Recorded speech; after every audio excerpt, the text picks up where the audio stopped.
Miss Pam Swisher. Give it up for Pam. Yay! Pam, are you comfortable? Is everything good? Yes, this is lovely. This is like inside actor studio, like Louisville style.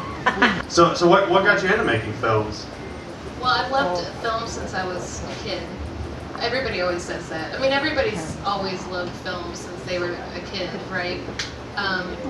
But once I realized how to hook up the VCR to another VCR, that's when I really started to love the process of editing. And I would take stuff off of TV as a teenager, like commercials for Maybelline and Burger King or whatever, and edit them into the messages that I heard myself watching the videos. So, the video would say something like, this is your color, eat roast beef, you're beautiful, don't be fat, or whatever. Something like that. So I was wondering, who's influenced you in your life artistically? Well, I've been lucky enough to be surrounded by inspiring people. I mean, like, there's a bunch of them here right now, so I tend to be influenced by what I see around me. Louisville's full of amazing artists who are doing their thing just because they are doing their thing. I mean, I don't know very many people who are obsessed with being rich or obsessed with being famous. Otherwise, why are we going to be Louisville? I mean, not Louisville. Really. That's a good point. I love it here because there's so many people doing so many things that are inspiring, whether it's spoken word or music or video or written word. So those are the people that inspire me the most. I'm going to get to one of my hard-hitting questions. Okay, at the beginning of what we just saw, Blanche comes out to her girlfriend as being black. Just let me say what I need to say, okay?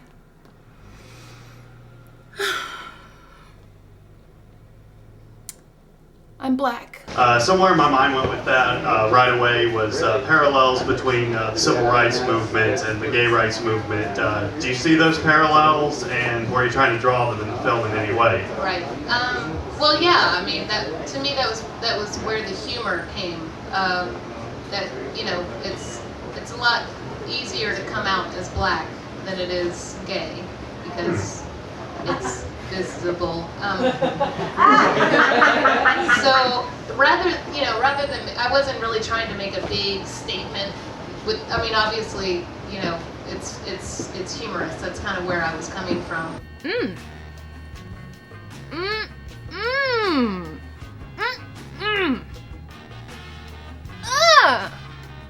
Look, Blanche, is it?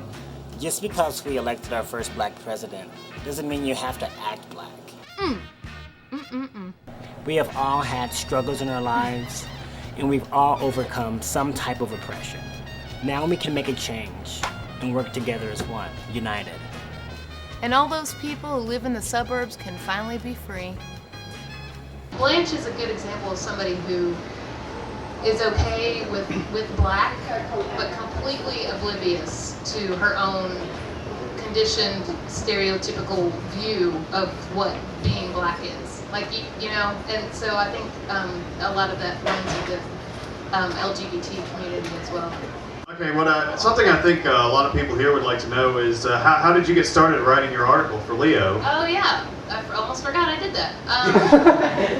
For those of you who don't know, I do the LGBT column in the Leo, and I actually had emailed the Leo asking to do movie reviews, and they said okay, we'll get back to you, and put me on a list somewhere in a shelf, and then when the opportunity came for the LGBT column, they contacted me and asked me if I would rather do that. So it's good advice to take the initiative. If you want to do something, email the people or meet them in person. It might not turn out exactly how you were thinking, but you definitely have to take that step. It was an added plus though that the editors had all seen Blanche as the New Black, so they kind of knew that I had a voice. And what would you say is the overall purpose of the article? What is it that you want to convey with it?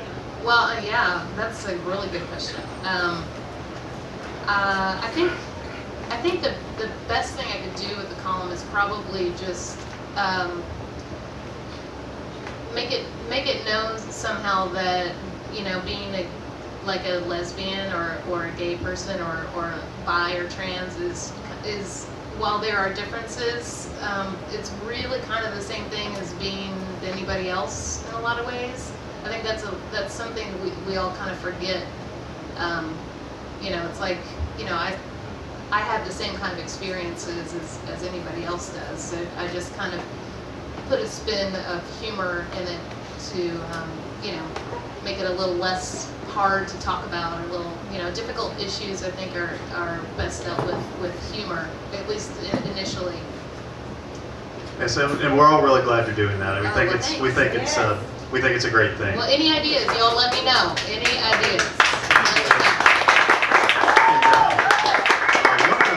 One of your articles that I really enjoyed was about gay-friendly businesses and events, and you know, something I want to, if I continue to do this event, something I want to convey is that, you know, this is something where everyone can be welcome. Any type of person can come.